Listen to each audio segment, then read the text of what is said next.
Father, forgive me, for I have sinned.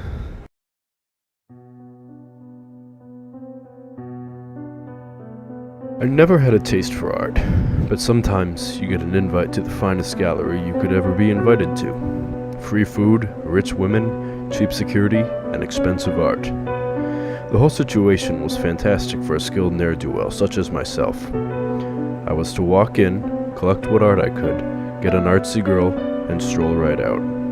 I would cash in the art in a shady pawn shop in Utah, and live the rest of my life in paradise. But things aren't that simple, and they never were.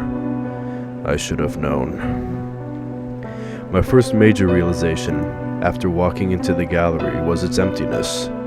Nobody was in there, and there were no traces of people putting the art up. The walls were painted a bright red.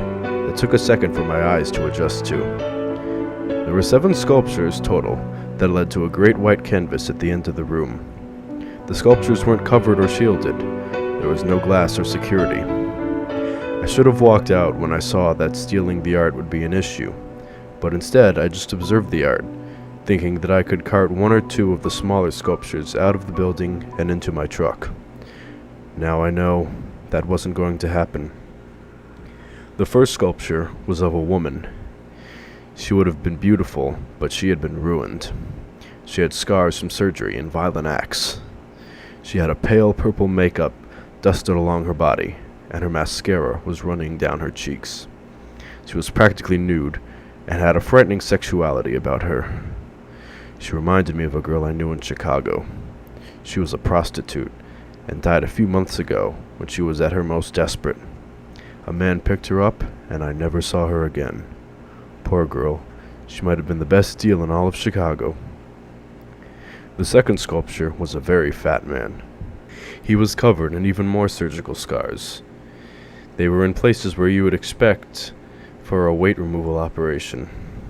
Whatever operation the artist attempted to portray had failed the fat guy. He was nearly bursting at the seams and the staples of his scars. A soapy fat substance dripped onto the floor. I think he looked a little like me. I mean, I'd been called fat before, and maybe I was, but I never reached this level. I stole food when didn't need it from those who did for sport, and I ate whatever I had. Maybe the fat guy is more like me than I could imagine. The third was even stranger. It was an old man, who was also quite bloated, but this time from a different substance. He wore a crown and jewels, but most of his riches were inside of his body. He was cut up, and gold and jewelry was stuffed into his slots like a piggy bank. His skin had a rotted gold hue, and the gold sometimes bled out from his wounds. This man looked more like me. I was happiest with this sculpture, though. It seemed like I could have reached inside of his stomach and took a handful of riches with me. I might be able to run from everything if I stole his crown or coins. The next sculpture was of a very thin man. He was legless, and his waist concluded with an odd withering tail forming around his spinal column. He sat upright against a chair and looked blankly at me. I couldn't help compare myself to this deathly inactive being, as I never helped anybody other than myself. I stood by and watched good people die, and I never have done anything that hadn't benefited me. I'm sure the poor sucker represented here never did anything for anybody either. The next one was very difficult to compare to any human figure. It had large eyes spread across its body, staring longingly at the other sculptures.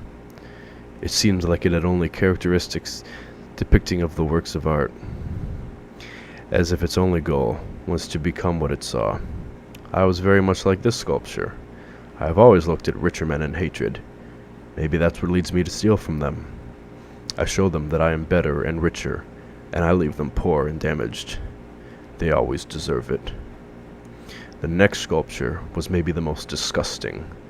It looked as if it could have resembled myself or someone I knew, if not for the horrible disfigurements on it. It was painted a bright red and seeped blood from its many injuries. These injuries meant that it would be impossible to steal this sculpture, because along the sculpture's large muscular body were razors, blades, and nails stuck outward towards me. If I had grabbed it anywhere, it would be cut or stabbed by its violent being. I saw myself in this one too, though. I have always been violent and volatile toward my fellow man. I get the largest share in a partnership, or someone suffers. People who work with me might happen to end up dead. I realized who it looked like. It looked like Jimmy from Boston.